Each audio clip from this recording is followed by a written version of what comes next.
Hi YouTube, welcome back to my channel. I'm Mari. I am going to talk to you today about what's happened since the very long Provera menstrual cycle.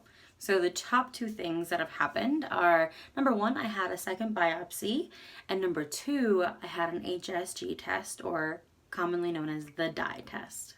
Stay tuned.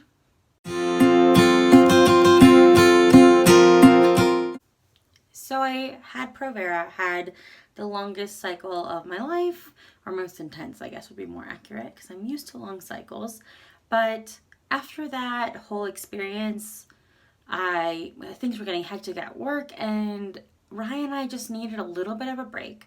I was talking to my sister, Mom, if you're out there watching, hello. And she basically made me have a come to Jesus moment, where she was telling me, where she was advising that I kind of just had lost it maybe a little bit and needed to just chill out. And she was right. I really every moment and every second of my day that wasn't about work was about fertility and trying to get pregnant and what was going on and what were the barriers that were preventing us from being able to even start medicated cycles. And I just was kind of pushing myself at a rate that was unhealthy, and then I was putting no effort into my own happiness or into my marriage. And I went back to school, and there was a lot going on. So we just took a break. We took a break for the entire month of February. I took a little trip to see my sister in San Francisco, which was awesome. And we had a good month. I really was able to sort of catch up at work. But then by March, I was ready to get back on the wagon. So we scheduled a biopsy because the whole point of Provera for me was that because I hadn't had regular cycles, I was not shedding my lining at an acceptable rate. And when they did the first biopsy, the lining was incredibly thick and they found abnormal cells in my lining. Now, at the time, the doctor was very clear to not make me melt down about abnormal tissue or whatever, because the moment you say abnormal anything to me like that, after a biopsy, I'm immediately thinking cancer and I'm dying and everything, the world is ending. Not the case. But to ensure that everything was healthy, I had to do Provera, shed all that lining, which I did, and then the biopsy was to just ensure that there were no abnormal cells left or that nothing had changed. And the ultrasound before my biopsy, about 2 days before, they checked the lining. It was very thin for someone who had basically, it had been a month since I had had that Provera induced menstrual cycle. But everything looked fine. So then I had the biopsy. If you haven't had a biopsy before, I talk about it in my first infertility update video. It is uncomfortable. The phrase that I have been saying all month long basically is being a woman is an undignified experience sometimes, because you are spread eagle in a room more often than you'd care to tell other people about. And in this scenario, the thing that makes the biopsy most uncomfortable are two things. First is they numb you, which sounds great. This is good. I want to be numbed. However, the numbing is a spray, which is just stings, and they're stinging your cervix. And I don't know how else to say this, but it fucking hurts. No one should have stinging on their cervix. That should not be a thing that's allowed. If I ever become president, first thing I'm taking away. Number two is that the act of the biopsy means that they are putting in one of those, what are those things called? When you have a pap smear, this is what they use to open and close. You know what I mean, right? This thing. So they're using that to open you. Clamp? No. And then they're actually putting a clamp on your cervix to pull it down. And then they're putting a catheter through your cervix, and inside the little tube of the catheter, then it comes out a little spray, a little scraper thing, and then they scrape. And I know the word scrape sounds awful.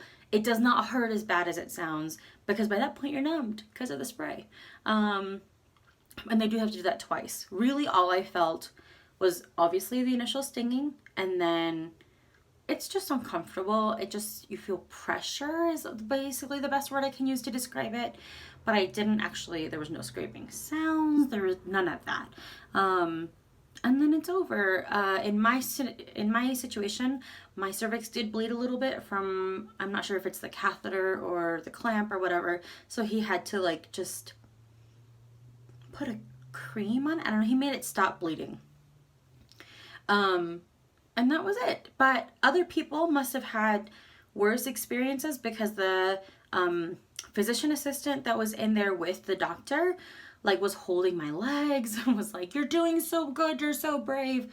But I mean, I was wincing and whining, but I wasn't crying or freaking out. So I don't know if like other people have had those reactions, or maybe I should not have held it in and should have been like bitching the whole time. I don't know. Point is, they thought I was very brave. I did not get a sticker though, which is unfortunate. So that ends. Typically the first time that I had a biopsy, I had some cramping in the following hours. Nothing really this time. I was a little sore, but for the most part, totally normal. And in the past, I had some light bleeding. Didn't even really have that this time. So that was a biopsy. It was more of a non-event than anything else. On to the HSG, which I know people get freaked out about. I will start this by saying it was not as bad as I had prepared myself for. I watched video after video of horrifying story about an HSG and the pain and the cramping, and no, it was none of those things. So let me start from the beginning so you get an accurate idea of what it's going to look like. Now, this was my example or my experience. In my scenario, we had to do it at a surgery center because my fertility doctor doesn't have that kind of x-ray technology in their clinic.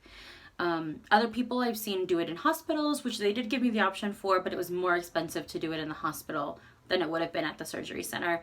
My insurance covered a very minimal part of the like surgery center's fee. It is to date the most expensive thing we've done is have the HSG because the surgery center still costs so much. And by so much, I mean, I think full price would have been $10-20 something, and we ended up paying $875, I believe, because my insurance covered that very minimal gap. That does come out of my deductible, so I'm fortunate to have really good insurance. So my deductible is rather low, so that basically takes care of my deductible for the rest of the year. And that was something we had to pay up front, which I did not watch in any of the other videos that people had to pay that kind of stuff up front. I mean, I was prepared, but you know, just FYI, that's what my surgery center did. So it has to be at a surgery center. The day before, they make you go get blood work because you have to not be pregnant when you are having an HSG. So even though I haven't ovulated like on file in years, and it's 0% likely that I'm pregnant, and we did a blood test 2 weeks prior, I had to do another blood test. I'm getting very good at it now. So I went to get my blood work done, got confirmation that I am, of course, and not pregnant. And then that day, and the night before, they had me take one antibiotic pill. I think just to prevent other people have had some sort of infection maybe afterwards, but it was just a preventative antibiotic. And I picked up my prescription from the Target pharmacy, and I think it was like $4, $7, not expensive. So I had that antibiotic the night before. I was allowed to eat food and all that day. Mine was at like 1 p.m. So it's not like it was first thing in the morning and I was fasting or anything like that. You go to the surgery center. In my scenario, they like take you back. I had to like fully undress and get put in one of those hospital gowns, in socks, the hospital socks, which I love, and hairnet thing. If that's the part that freaks you out the most. Honestly, that was the worst part of the whole thing, is that I psyched myself up so much in the process of getting ready for the HSG, because it's like everyone else here is going to have a real surgery. And so I just was kind of freaking myself out. I had a nurse assigned to me. The place was great, but I just was freaked out because of all the pomp and circumstance surrounding the whole thing. It wasn't like just going into my fertility specialist and having an ultrasound. That's a non-event, but this was an event, it felt like. Eventually they brought my Rye back in, and he just sort of sat with me for a few minutes, at which point I was like trying to relax. He took a picture of me in the wheelchair. It's not a flattering photo, but I will try and insert it at the end if I can figure out how to make iMovie do that. And then they wheel me to where the radiology department, that's a sterile area, and then he has to go back to the waiting room. When they pulled me away and they were like wheeling me away from him, like, because it's such a non-thing, they were like, okay, we're gonna go this way, and I'm like, I didn't even get to wave goodbye or give him a kiss, and so I started crying because I'm a baby, but it was fine. It was little small tears, no one saw. I think we're okay. So they bring me into the room. You lay on a table. That was probably the most annoying thing of all. So you lay on a table that is like tilted this way, and your butt has to sit up here at the very edge of the table, head over here. But because of the way it's tilted, it's kind of hard to get up there. And they had like a little stepping stool, but I just am not coordinated, and that was uncomfortable because I also have a gown on and my ass is fully out. It was a whole thing. So finally get on the table. You got to scoot your butt all the way to the tip, and then normally when you're laying on, like preparing for an ultrasound or something, there's stirrups at the end for your feet to sit in comfortably, and so you can sort of like brace yourself. And there were no stirrups in this scenario. Your feet just are like, there's like a little lip at the end of the bed that your feet sit on, and there was nothing holding them up. And I was wearing like hospital socks, and so I just kept feeling like my feet were going to like slip off, and I was going to move and then mess this whole thing up. So that was an annoying thing that I still remember a week later. And then a doctor came in, walked me through what was going on, again with the clampy thing to open, and again with the numbing spray for the cervix. This time it didn't burn quite as much as the biopsy, so I don't know if they had like a different spray at the surgery center or what, but this time was not so bad.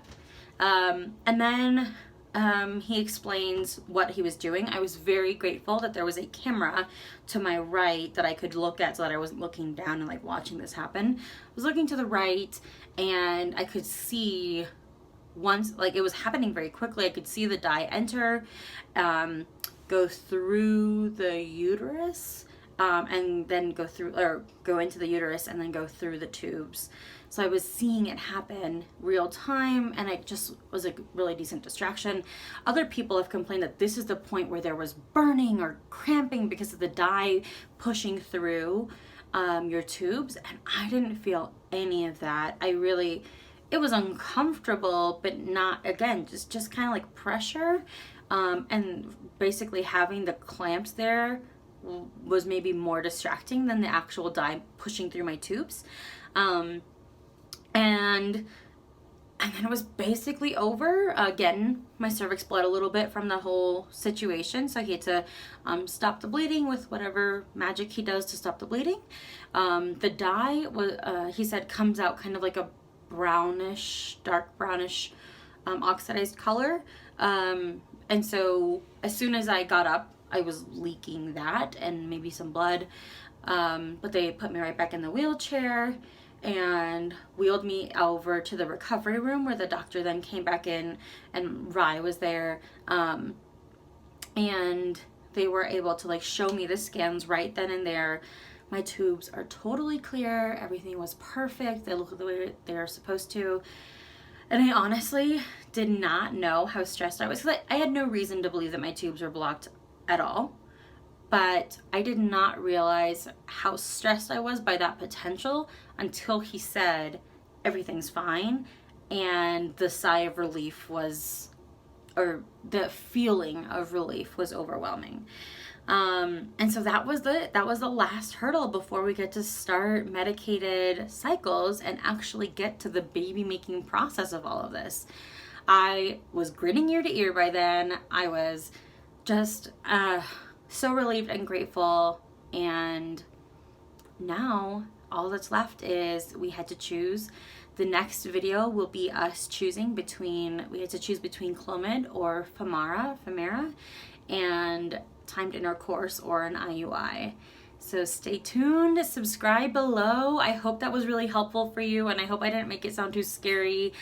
In the long run, these are the crazy things that we do to start our own families. I mean, if I had to go back and like tell myself one thing, it would have been just to calm down, because it's gonna be fine, which is not actually helpful, but I really wish I had just calmed down because it was all fine. But yeah, that's all I have for you today. Thanks so much for following along. If you are on the same kind of journey, or if you've done an HSG, or if you've already started on your Clomid or Femara cycles, please comment down below. I'd love to know where you're at in the process. And also, side request, I'm looking for more support group type things. I've found some on Facebook that have like tens of thousands of people in them, and are just kind of overwhelming. So if you have a support group that you like, the online that's like through a fertility app or something that you just feel like is a good place to go to be able to talk about this with other people going through the same thing, please let me know down below or email me. All of that will be linked, all of my info will be linked below. Follow me on Snapchat or Instagram or Twitter. I am at Therealmariela on all platforms, basically. But that's it. Have a wonderful day. Bye.